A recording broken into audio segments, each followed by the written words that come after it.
Learn with Minno.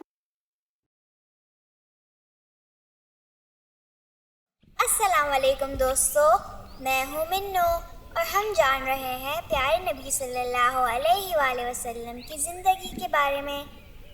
1400 سال پہلے ربیع الاول کا مہینہ تھا اور 12 تاریخ تھی۔ بی بی آمنہ کے پاس نور ہی نور تھا، ایسا نور جو پوری دنیا میں پھیل گیا، سب جگہ روشنی ہی روشنی ہو گئی۔ ایسا کیوں نہیں ہوتا؟ آج ہمارے نبی پاک صلی اللہ علیہ وآلہ وسلم کی پیدائش کا دن تھا۔ ہمارے نبی پاک صلی اللہ علیہ وآلہ وسلم وہ انسان تھے جو اللہ کے بھی سب سے پیارے نبی تھے۔ اللہ نے آپ صلی اللہ علیہ وآلہ وسلم کو دنیا میں بھیجا تاکہ اللہ کا دین مکمل یعنی کمپلیٹ ہو جائے۔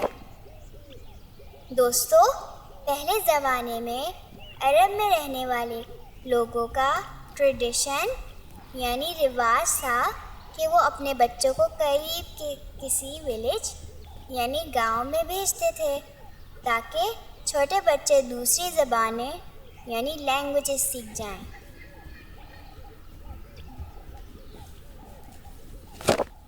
اور وہاں کی عورتیں ان بچوں کا خیال رکھتی تھیں۔ اس کے بدلے بچوں کے گھر والے ان عورتوں کو کچھ پیسے دیتے تھے۔ ایسا کرنے سے بچوں کی صحت بھی بہت اچھی ہو جاتی تھی اور بچے مختلف زبانیں بھی سیکھ جاتے تھے۔ بی بی حلیمہ سعدیہ بھی کسی بچے کو اپنے ساتھ لے جانے آئی تھیں۔ وہ بتاتی ہیں کہ جب وہ مکہ آئی تھی تو بہت کمزور تھیں۔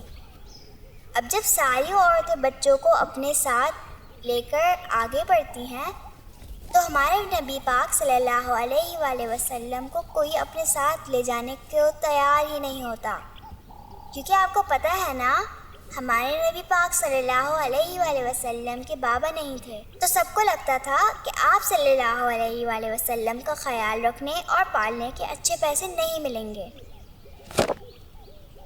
بی بی حلیمہ سعدیہ کی قسمت بہت اچھی تھی، انہوں نے آپ صلی اللہ علیہ وآلہ وسلم کا خیال رکھنے کی ذمہ داری لے لی۔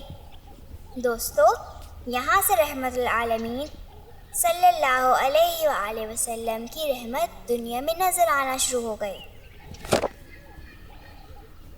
دوستو، آج کی کہانی سے میں نے عرب کے لوگوں کے رہنے کے طریقے کے بارے میں سیکھا کہ کیسے وہ اپنے بچوں کی صحت اور تربیت کا خیال رکھتے ہیں اور انہیں مختلف زبانیں بھی سکھاتے ہیں۔ آپ نے آج کی کہانی سے کیا سیکھا؟ مجھے کمنٹ کر ضرور بتائیں۔